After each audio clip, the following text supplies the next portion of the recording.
Subscribe now and press the bell icon. Never miss an update. محمد وآل محمد بلندر صلوات. پہلے تو تمام مومنین کو اپیل کروں کہ میرا خلوص کیا سو تاکہ پچھو ہمارا لے بعد جب بڑھا لے مومنین وہ پریشان نہ تھی میں.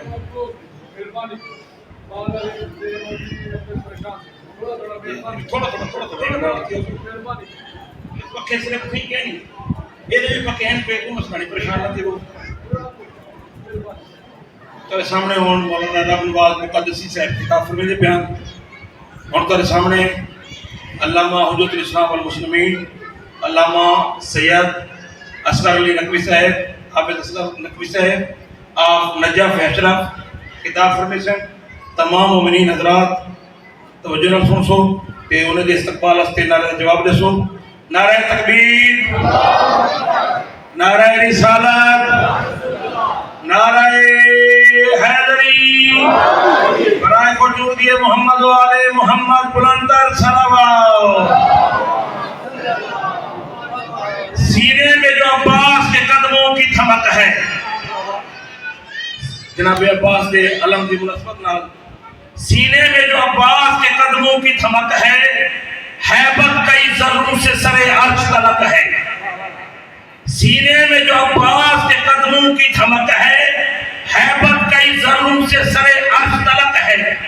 یہ کہہ کے گزرتا ہے گرجتا ہوا بادل، یہ کہہ کے گزرتا ہے گرجتا ہوا بادل، بجلی میرے عباس کے لہجے کی کڑک ہے. نعرہ حیدری، نماز بلند صلوات.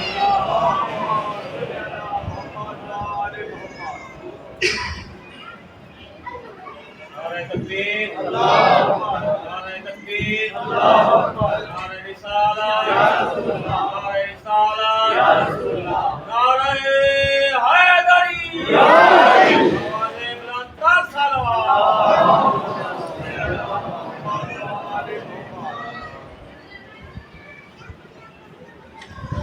اعوذ باللہ السمیع العلیم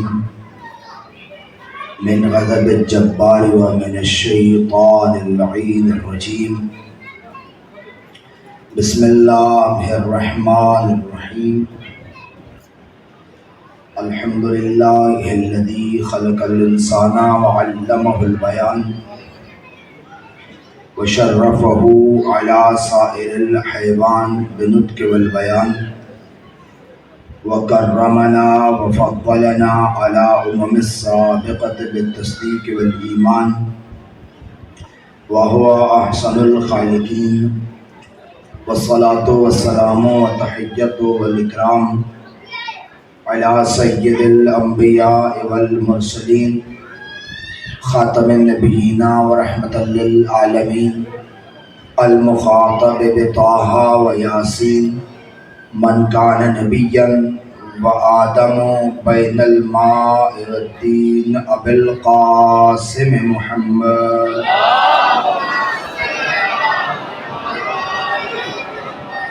وعلى اطرته الاطیبین الاطہرین المعصومین المظلومین المنتجبین المخدومین ولعنۃ اللہ علی اعدائهم اجمعین من یوم عداوتهم الى یوم الدین وبعد یوم الدین. رب اشرح لی صدری ویسر لی امری واحلل عقدۃ من لسانی یفقهوا قولی. اما بعد فقد قال الحکیم فی کتابہ الکریم. بسم اللہ الرحمن الرحیم. قل لا اسألکم علیہ اجرا الا المودۃ فی القربى. باواز بلند صلوات.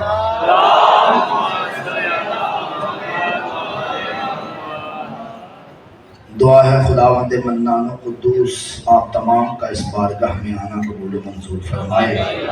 پروردگار صدقہ نبی والے نبی ہم تمام کو اس بارگاہ سے رزق علم و رزق معرفت نصیب فرمائے.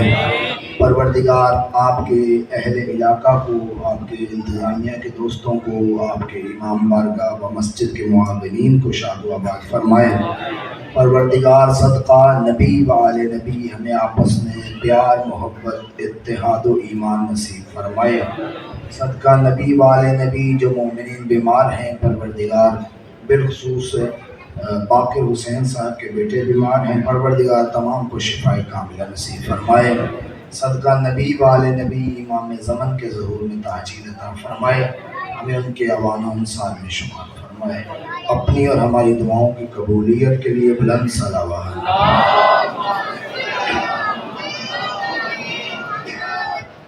آیت مجیدہ جسے آپ آیت مودت کے نام سے جانتے ہیں، اس کے ذیل میں مسلسل گفتگو کرنے اور آل محمد کے فضائل پڑھنے کا شرف حاصل ہو رہا ہے۔ اس آیت کا لب لباب جو زیر بحث تھا وہ یہ تھا کہ میرے نبی نے اپنے اقربا، اپنے قربا، اپنے قرابت داروں کے لیے جو امت سے سوال کیا ہے وہ محبت اور مودت کا سوال ہے۔ سرور کون و مقام، سرور کائنات، سردار انبیاء، اس امت کی اصلاح کے بعد، اس امت کو اللہ کا دین دینے کے بعد، اس امت سے جس چیز کا مطالبہ کر رہے ہیں وہ مطالبہ یہ ہے کہ میرا یہ دین تمہارے لیے تب کارآمد ہے جب تم میری آل سے مودت کرو گے۔ اگر آپ اس آیت مجیدہ پہ غور کریں اور یقیناً غور فرما رہے ہوں گے تو آپ کو یہ چیز سمجھ میں آئے گی کہ نبی اکرم نے قُلْ لَا أَسْأَلُكُمْ عَلَيْهِ أَجْرًا، آیت نے جو لفظ استعمال کیا ہے وہ لفظ ہے اجر۔ اجر کہتے ہیں اجرت کو، اجرت دی یا لی جاتی ہے کسی کام کے عوض میں، یعنی میں نے کوئی کام کیا آپ کا اور آپ اس کے مد مقابل مجھے کو اجرت دیتے ہیں، عوض دیتے ہیں، بدلہ دیتے ہیں، معاوضہ دیتے ہیں، جس نام سے بھی آپ تعبیر کریں۔ مثال کے طور پہ کچھ آپ کو دوں بدلے میں آپ مجھے دیں، یہ اجر یا معاوضہ کہلاتا ہے، یہ آپس میں ایک معاملہ کہلاتا ہے۔ مثال کے طور پہ یہاں پہ میں اعلان کروں کہ میں اپنی یہ عبا بیچ رہا ہوں، میں یہ عبا جو کندھوں پہ کر کے آتا ہوں یہ میں یہاں بیچنا چاہتا ہوں، کوئی صاحب اٹھے اور اٹھ کے کہے کہ میں اسے خریدنا چاہتا ہوں، توجہ فرمائیں۔ میں نے تمہید میں اس لیے وقت نہیں لیا کہ وقت کم ہے اور چاہتا ہوں زیادہ باتیں آپ کے حوالے کر سکوں، کہ اجر، لفظ اجر استعمال کہاں ہوتا ہے کہ میں کہوں یہ میں عبا بیچ رہا ہوں، آپ میں سے کوئی دوست اٹھے اور کہے میں خریدتا ہوں۔ اب معاملہ اس طرح سے ہوتا ہے کہ وہ پیسے مجھے دے دے، میں چیز اسے دے دیتا ہوں، یعنی کچھ وہ مجھے دے بدلے میں میں کچھ اسے دوں، یہ ہوگا معاملہ۔ اگر میں پیسے لے لوں عبا نہ دوں تو میں گناہگار ہوں، اگر وہ عبا لے لے اور پیسے نہ دے تو وہ گناہگار ہے۔ اگر وہ مجھ سے عبا لے لیتا ہے، یہ چادر لے لیتا ہے اور پیسے نہیں دیتا، وہ اگر اس عبا کو کندھوں پہ پہن کر نماز بھی پڑھے گا تو گناہگار ہوگا، روزہ بھی رکھے گا تو گناہگار ہوگا، اس کو جیسے جیسے استعمال کرے گا گناہگار ہوتا جائے گا۔ کیوں؟ اس لیے کہ اس کی قیمت ادا نہیں کی۔ میرے نبی نے دین دے کے جو قیمت مانگی ہے وہ اہل بیت کا عشق ہے۔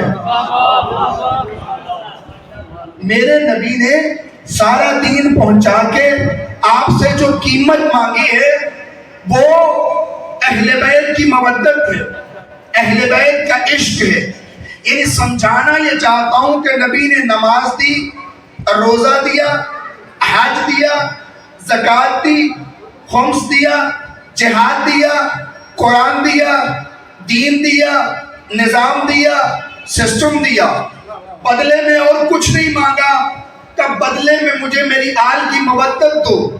اب جو اہل بیت سے مودت کرتا ہے اس کی نماز بھی ٹھیک ہے، اس کا روزہ بھی ٹھیک ہے، اس کا حج بھی ٹھیک ہے، اس کی زکوٰۃ بھی ٹھیک ہے۔ اور جو آل نبی سے محبت نہیں کرتا، نماز پڑھتا ہے تو نماز لعنت کرتی ہے، روزہ رکھتا ہے تو روزہ لعنت کرتا ہے۔ اور میں نہیں، حیدر کرار فرماتے ہیں رب طال القرآن والقرآن یلعنہ، بہت سارے ایسے قاری ہیں جو قرآن پڑھتے ہیں لیکن قرآن پلٹ کے ان پہ لعنت کرتا ہے۔ گھبرائے تو نہیں بیٹھے؟ بہت سارے ایسے ہیں جو قرآن پڑھتے ہیں، قرآن پلٹ کے ان پہ لعنت کرتا ہے۔ جب پوچھا گیا مولا ایسا کیوں ہے، فرمانے لگے جب بھی کوئی قاری قرآن پڑھتا ہے تو قرآن گردن میں رک کے اس کے سینے کی طرف دیکھتا ہے۔ جنگ صفین میں ایک بندہ بڑے پیارے انداز میں قرآن پڑھ رہا تھا، مولا کا ایک صحابی اس کی طرف دیکھ کے کہنے لگا مولا دیکھیں اس کی آواز کتنی پیاری ہے، دیکھیں اس کا لہجہ کتنا اچھا ہے، دیکھیں اس کا لحن کتنا پیارا ہے، دیکھیں یہ کتنے پیارے لفظ ادا کر رہا ہے۔ مولا نے فرمایا تجھے پتا ہے یہ جتنی آیتیں پڑھ رہا ہے ہر آیت اس پہ لعنت کر رہی ہے۔ اس نے کہا مولا وہ کیسے؟ کہا یاد رکھ جب بھی کوئی قاری قرآن پڑھتا ہے قرآن گلے میں رک کے سینے میں دیکھتا ہے، اگر دل میں علی ہو تو اتر جاتا ہے ورنہ لعنت کر کے پلٹ جاتا ہے۔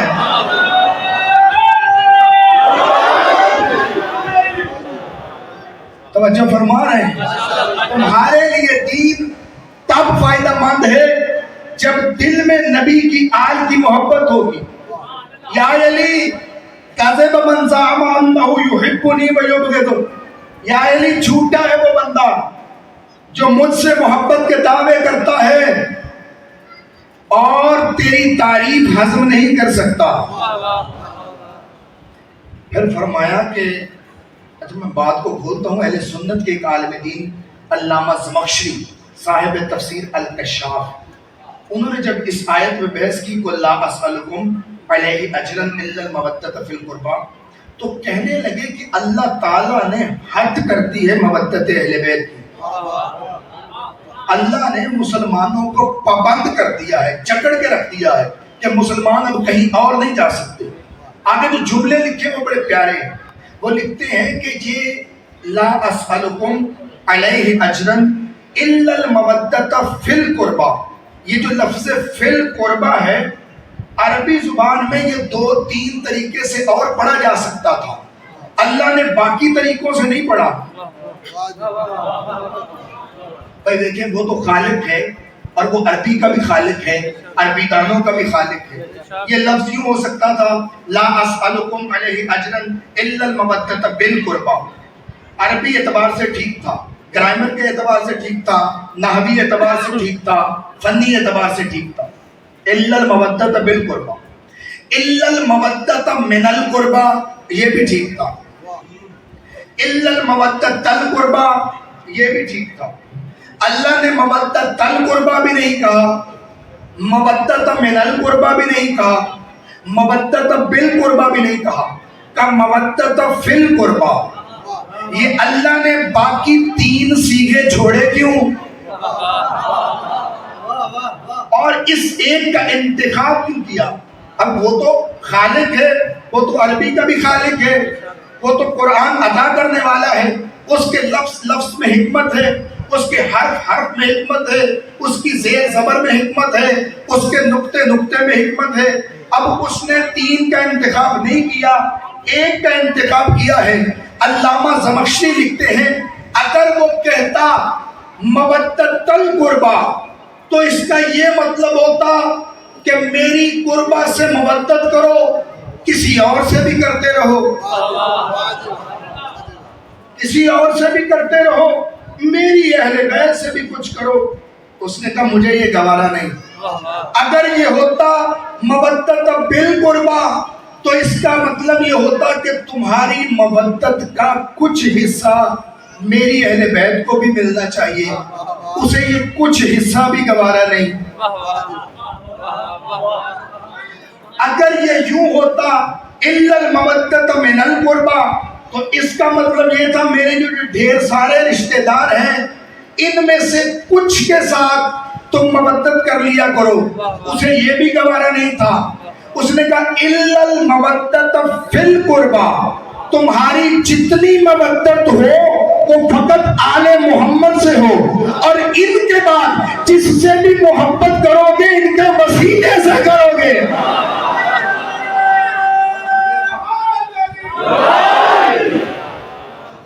ان کے بعد جن سے بھی مودت کرو گے وہ ان کے وسیلے سے کرو گے، یعنی جس کے ساتھ یہ کہیں محبت کرو واجب ہے کہ تم محبت کرو، جس دروازے کو یہ چھوڑ دیں واجب ہے کہ تم چھوڑ دو۔ تمہاری محبت کا دائرہ کار آل محمد ہونا چاہیے، تبھی تو ہم کہتے ہیں کہ ہم شیدائی ہیں آل محمد کے، جو ان کے نوکر ہیں وہ ہمارے سروں کے تاج ہیں۔ میں شاید جلدی کہہ گیا، میں پھر سمجھاتا ہوں، جو ان کے نوکر ہیں ہمارے سروں کے تاج ہیں، جو ان کے دشمن ہیں وہ لعنت کے حقدار ہیں۔ میں اور آسان کرتا ہوں، جو ان کے نوکر ہیں ہم خود کو ان کے جوتے کے برابر نہیں سمجھتے، اور جو ان کے دشمن ہیں انہیں اپنے جوتے کے برابر نہیں سمجھتے۔ توجہ فرما رہے ہیں؟ ہمارے عشق کا معیار آل محمد ہے، ہماری محبت کا معیار نبی کی آل ہے۔ جو نبی کی آل کا دیوانہ ہے، میں نے کل بھی کہا، وہ فارس سے بھی اٹھ کے آئے گا، ہمارے سر کا تاج بنے گا۔ جو نبی کی آل کا دیوانہ ہے وہ ہمارا سردار ہے، اور جو نبی کی آل کا دشمن ہے وہ کوئی بھی ہو۔ لیکن اب قرآن نے کہہ دیا فی القربا، صرف قربا ہے، جس سے بھی مودت کرو دیکھو اس کے سینے میں ان کی مودت ہے تو اس سے محبت کرو، اگر ان کی مودت نہیں تمہارا تعلق ہی کوئی نہیں۔ کیوں؟ میرے نبی بھی ساری زندگی اس سے محبت کرتے تھے جو نبی کی آل سے محبت کرتا تھا، اسے پاس بٹھاتے تھے جو نبی کی آل سے محبت کرتا تھا۔ اور میں نے یہ کہا کہ جس کے دل میں آل محمد کی محبت اتر جاتی ہے پھر وہ آل محمد کا ہو جاتا ہے۔ جام دینا اس کے لیے آسان ہوتا ہے، علی چھوڑنا مشکل ہوتا ہے۔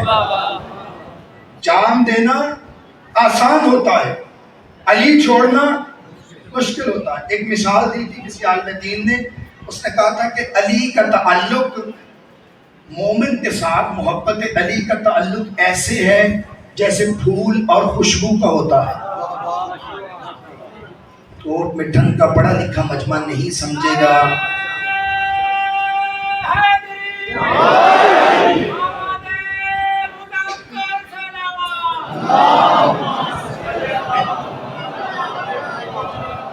مجھے آپ کا احساس ہے، اور آج کل یہ جو گرمی چل رہی ہے، حبس کا موسم چل رہا ہے، اس کا بھی احساس ہے، اور آپ کی مصروفیت کا بھی احساس ہے۔ لیکن میں بارہا یہ عرض کر چکا ہوں کہ گرمی بڑی ہے لیکن اتنی گرم نہیں ہوئی کہ علی کے عشق کی ٹھنڈک پہ غالب آ جائے۔